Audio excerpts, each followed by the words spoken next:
Should Halo Infinite's SR-152 rewards be permanent or temporary? Let's talk about it. Hi, my name's SDDog, and today we'll be talking about something that is fairly controversial, yet I think under-discussed within the Halo community. So I have been recently seeing some people online making the argument that 343 should essentially make all cosmetics purchasable in Halo Infinite, chief of which being the Spartan rank 152 rewards from Halo 5. And for anyone who doesn't already know, when Halo Infinite comes out, those who have reached max rank in Halo 5 will have earned the Watchdog armor and weapon coatings. But the reason why I find this topic to be so controversial is because the grind to max rank in Halo 5 is, for lack of a better word, insane. As of publishing this video, according to HaloTracker.com, there have only been around 4,000 people who have managed to do this, and this is taking into consideration the game has been out for, almost 6 whole years. Just over 4,000 people out of the millions who bought Halo 5 is actually pretty crazy to think about. Why such a small number? But when we look a little bit more closely, it's easy to see why there have only been a relative handful of people. So I was saying earlier that the grind to max rank is insane, right? But just how insane? Well, let's talk about how much XP you need to get to max rank in Halo 5. And yes, I promise I'm getting to my main point, but just stick with me for a second. Now, I won't bog you down with a ton of numbers because there are more in-depth videos out there that discuss what it takes to hit max rank in Halo 5, tips and tricks on how to do that. This is not that type of video. But just for my demonstration, all you need to know is basically that getting to Spartan rank 152 means achieving 50 million XP. But what does that mean to someone who's not really invested in Halo 5, but still wants in on the discussion and still wants to watch this video?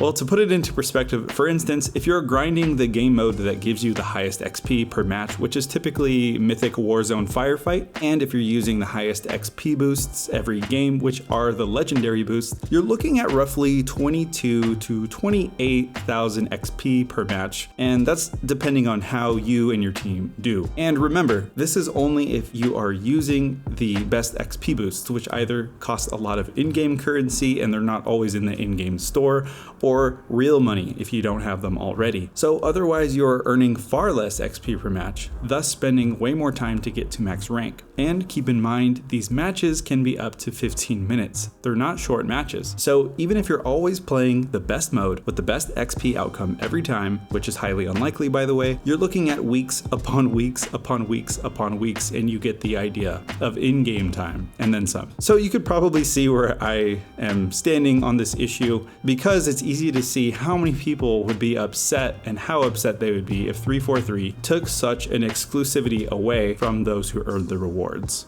But you're probably thinking, yo, SDDog, why are you making a video about this, man? It's pretty obvious 343 wouldn't do this, knowing, they know how hard it is to get to max rank.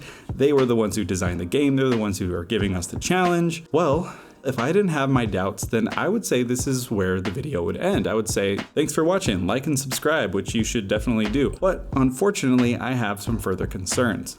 So 343 has done something like this before, and some of you may even remember. The most blatant example is the Helios Grill armor that was given to players in Halo 5. This was in the beginning of its life cycle. So this was originally given out to those who had previously completed Halo CE 2, 3, and 4's campaigns on Legendary in the Master Chief Collection. A very hard task indeed, and especially when we're considering the persisting bugs and crashes that plague the game even around this time. This was very much before 343 really cleaned up all the bugs and put a lot of quality of life improvements in MCC. So on top of the already really hard tasks of doing all of these campaigns on Legendary, you had to deal with all of these crashes and bugs. But anyways, 343 ended up putting this elusive armor in requisition packs and essentially gave them away to the general populace, thus diminishing the significance behind getting the armor. Those who did the challenge, including myself, only got to enjoy the exclusivity for like a small while until they were unceremoniously given out. From what I could remember, it pissed off a good amount of players during that time, including me. I wasn't super worked up about it. I didn't have too much invested in Halo 5's multiplayer, definitely not the campaign, but the multiplayer, because of the lack of content and the rec system, I didn't really appreciate appreciate, but that's a whole nother video for a whole nother day. But anyways, my point is that was kind of the last straw for me. I remember thinking to myself, why am I playing a game that doesn't reward its most loyal and hardcore players? And I think that last sentence is more or less the thesis of this video. And I still carry that thought process forward as Halo Infinite approaches. Yes, I know the cosmetics will not be the essence of Halo Infinite. The narrative in its campaign, the overall gameplay, and the community are supposed to be the more compelling reasons why I go back to the game. But we also can't deny that this Halo is arguably going to have the most emphasis on in-game cosmetics with the unprecedented free-to-play model for the franchise. Player expression hasn't been this important since Halo Reach, and from the looks of it, 343 is putting emphasis on not locking away items in their battle passes. In fact, they literally said in the multiplayer overview that, quote, "The Halo Battle Pass will never be taken away from you." And what I mean by that is that once you buy it, it's yours and it does not expire. In future seasons, you can purchase old battle passes as well as the current battle pass and choose which battle pass to put your progression towards. So while this is actually fantastic news and probably like the best free-to-play system out there in the games industry, at least on paper, in the back of my mind, I can see at some point down the line players pressuring 343 to give out the Spartan Rank 152 rewards to those who didn't hit max rank, those who feel left out. And if 343 is really doubling down on the idea of no one being left out, no one being left behind, then I think there might be a strong possibility of this being the Helios Skrill debacle all over again. But I think the backlash would be like 10 times worse than what happened a few years ago. Ultimately, I think either keeping the challenge open in Halo 5 even after Infinite's launch, or making an equally insane challenge within Infinite could be an option to let new players achieve these rewards. I would probably be more in favor for the latter, because if 343 were to just say, well, Halo 5 is still open for those who want to achieve max rank, that's a lot of time for someone to spend in Halo 5, and at that point you're kind of encouraging your players to be on a different game while your new game is out. So I would probably be in favor of a challenge that is equally as hard as achieving max rank in Halo 5, but you do it in Halo Infinite to get the rewards. But the option of giving them out for some lesser challenge or selling them in some capacity,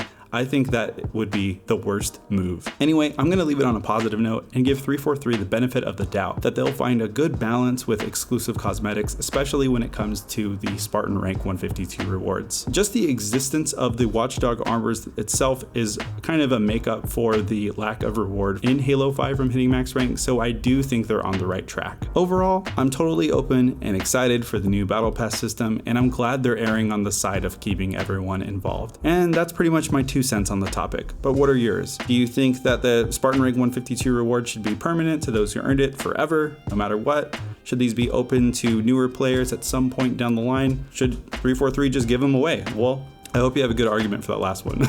But put it down in the comments, whatever you're thinking. And if you just have anything else to say, I'm happy to hear it. And if you like the video, you know what to do. If you like my content, please subscribe. I am happy to make more of it. I won't spam your inbox. Actually, I'm trying to concentrate on quality over quantity, and I hope you can see that through my videos. I thank you for your time, and I'll see you in the next video.